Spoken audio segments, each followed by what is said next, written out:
যারা গৃহিণী তাদের ঘুম থেকে উঠেই আগে টেনশন হচ্ছে কি রান্না করব, কি খাবে ফ্যামিলির সবাই। তো আমিও তার ব্যতিক্রম না, ঘুম থেকে উঠেই আগে রান্নাঘরে যেতে হয় বা এটা চিন্তা করতে যে ফ্রিজ থেকে আগে কি নামাবো। এই জন্য ফ্রিজ থেকে আগে মুরগিটা নামিয়ে নিচ্ছি যে আজকে একটা মুরগির রেসিপি বানাবো, এই জন্য মুরগিটা আর আমার তো চোখ টোক ধুয়ে ফ্রেশ হয়ে আগে চলে যেতে হয় রান্নাঘরে, কারণ আমার হাজব্যান্ডের একদমই চা ছাড়া চলে না, সকালে চা ছাড়া তো ঘুমই ভাঙে না, এরকম অবস্থা। তো আমরা যেহেতু চায়ের সাথে এমন কোনো হেভি নাস্তা করি না, ব্রেড থাকলে একটু 1-2 পিস ব্রেড খাই বা বিস্কিট খাই, আর যদি ওইটাও খেতে না ইচ্ছা করে তাহলে একটু ফল খাই, এরকম আর কি।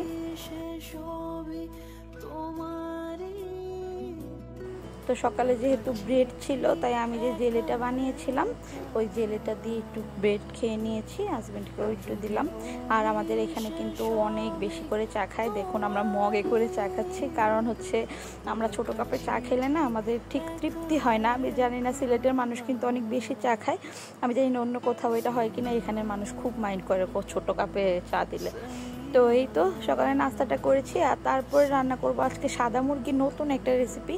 আমার যেহেতু একটা রান্নার চ্যানেল আছে স্নেহার রান্নাঘর, স্নেহার কিচেন, তো আপনারা সবাই ওই পেজটাকে একটু ঘুরে আসবেন। তো ওইটার জন্য একটা নতুন রেসিপি আমি দেখেছি, কিন্তু নিজে আগে রান্না করে না খেয়ে তো সবার কাছে রেসিপিটা দিতে পারি না, এই জন্য আমি ভাবলাম যে আগে ঘরে রান্না করি। তো এই জন্য কেটে নিচ্ছি আলু আর পেঁয়াজ।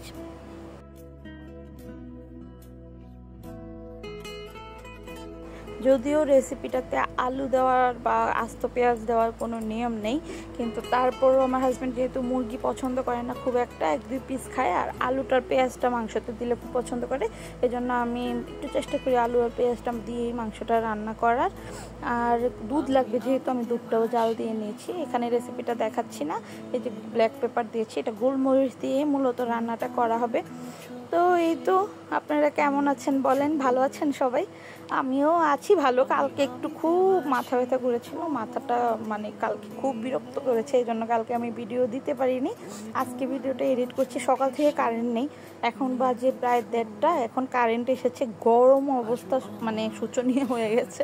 তো এই তারপরে মরিচগুলো গাছ থেকে পেয়ে নিয়েছি, গাছে তো অনেক মরিচ হয়েছে, সবগুলো তো খাওয়া হয় না, বাজার থেকে কিনে নিয়ে আসা হয়, তো লাল হয়ে গেলে আমি পেরে নেই। আর এখানে স্যার খই নিয়ে এসেছিলো, তো বসেছিল, বা বললাম যে তুমি একটু খইটা বেছে দাও, আমি একটু ভাজবো, খইটা গুঁড়া করবো আর কি, এই জন্য আমি করলাম।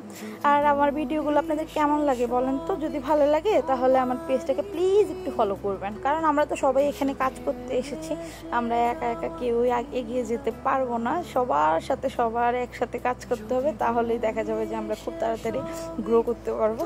তো আমিও আপনাদের পাশে আছি, অবশ্যই পাশে আছি। আর দেখুন আমরা সব কিছু না খুব চকমকা দেখাইতে পছন্দ করি, কিন্তু এটার পিছনে যে কত পরিশ্রম করতে হয় ওইটা আমরা আসলে দেখাই না। দেখুন বাতাসে এই গাছটা একদম এই যে মানে ফোয়ারাটার এখানে পড়ে গেছে, তো আমি ওইটা আবার ঠিক করে দিচ্ছিলাম। আর কাঁচামরিচ গাছ এখানে অনেকগুলো হয়েছে, তো আমি একটা তুলে তারপরে মাটিতে লাগিয়ে দিব, এই জন্য তুলে নিচ্ছিলাম। তো এগুলো তো আসলে ভিডিও মাঝে মাঝে করি, কিন্তু সবসময় না ক্যামেরাটা হাতে নিতে ইচ্ছা করে না, এই জন্য যতটুকু পারি একটু শ্যুট করে রাখি আস্তে আস্তে আপনাদের কাছে শেয়ার করার জন্য। এই তো কাঁচামরিচ গাছটা লাগিয়ে দিচ্ছি।